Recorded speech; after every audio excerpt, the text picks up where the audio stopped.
High বন্ধুরা, good morning. আমাকে দেখে তোমরা বুঝতেই পারছো যে আমার শরীর ঠিক নেই। তো আজ হচ্ছে জামাই ষষ্ঠী। তোমরা হয়তো ভাববে যে আমি যাইনি কেন। আমাকে বাবা নিমন্ত্রণ করে গেছে, তোমাদের দাদা ভাইকে, আমার শাশুড়িকে, কিন্তু আমরা ষষ্ঠীতে যাই না, ষষ্ঠীর একদিন পরে যাই। তাই যাব আমরা সামনের রবিবার শনিবার নাগাদ। তো শরীর খুব খারাপ, ষষ্ঠীতে সেরকম আমি আর আমার শাশুড়ি মার খাওয়া থাকে না, মানে ভাত খাই না আমরা। আর ছেলের কাকা শ্বশুরদের বাড়িতে নিমন্ত্রণ আছে। আর তোমার দাদা ভাইয়ের কোনো ঝামেলা নেই, ওকে প্রেশারে ডাল চাল সব কিছু দিয়ে সেদ্ধ ভাত করে দিলেও ঘি ডিম সেদ্ধ দিয়ে খেয়ে নেবে। আর যেহেতু এবার আমার শরীরটা খারাপ, তো আমি পুজো দিতে যাইনি, মা গেছিলো। তো সকালেই প্রসাদ খেয়েছি। আর এখন দেখো এই যে লিচুগুলো অনেক দিন আগে আনা হয়েছে সেই জন্য। আর এই যে কলা। তো ষষ্ঠীতে আমাদের এই ফল মিষ্টি এই সমস্তই খেতে হয়, রুটি পরোটা লুচি এই সমস্ত খেতে হয়। তো আমার শরীর ভালো না বলে আমি খাবো, ওই ডালিয়া খাবো।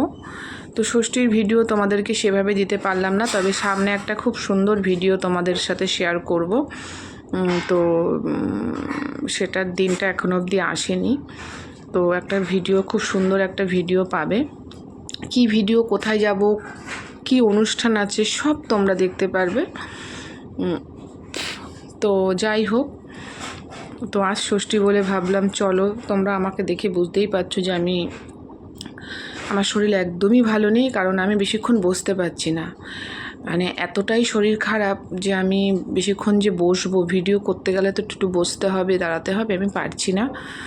চারিদিকে বিছানায় দেখো বালিশ, দেখো বালিশ, চারিদিকে বালিশ, মানে যেখানে যেরকম থাকছে সেরকমভাবেই শুয়ে পড়ছি। আর দেখো ছেলে পড়তে বসেছে। তো ছেলে পড়তে বসেছে, তো চলো ভাবলাম ষষ্ঠীর দিন তোমাদের সাথে কিছু একটা শেয়ার করি। তো সেই জন্য যারা যারা ষষ্ঠীতে গেছো বা পৌঁছে গেছো বা যাচ্ছ, খুব আনন্দ করো, ভালো থাকো, সুস্থ থাকো এবং ষষ্ঠীটা এনজয় করো। প্রত্যেকটা যারা নতুন কাপেল বিয়ে হয়েছে তাদের তো ষষ্ঠীটা প্রথম হলে স্পেশাল। তো যাই হোক, মা বাবারও খুব আনন্দ আর জামাই মেয়েদেরও খুব আনন্দ হয়।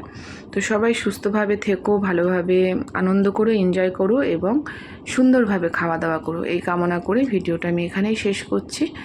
বাই।